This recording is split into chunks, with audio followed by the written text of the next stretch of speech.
La 38e année de Georges Ibrahim Abdallah derrière les barreaux français arrive à son terme. Les actions de soutien pour son droit à vivre libre se développent en France. Il en est de même pour les revendications auprès de l'État français afin qu'il soit considéré comme un résistant légitime contre l'invasion de son pays par l'entité sioniste et ses alliés occidentaux.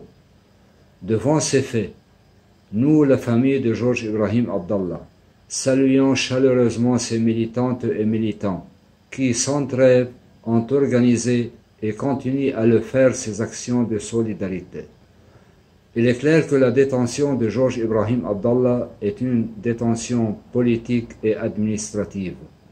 C'est que la France, qui se déclare pays des droits humains, continue de s'acharner contre un détenu libérable depuis 1999. Georges Ibrahim Abdallah est devenu, suite à cet acharnement, un des plus anciens prisonniers politiques d'Europe, aujourd'hui le plus célèbre. Permettez-moi, chers camarades, de m'adresser directement à M. Emmanuel Macron.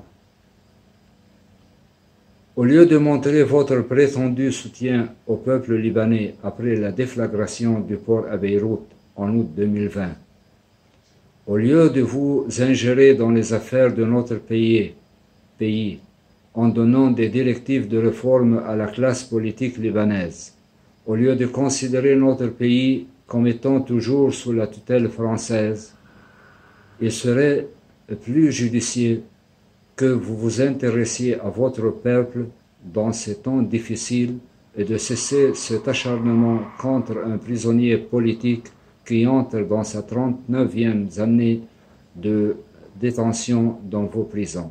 Nous vous demandons donc de signer le décret qui lui permet de retourner dans son pays natal, le Liban.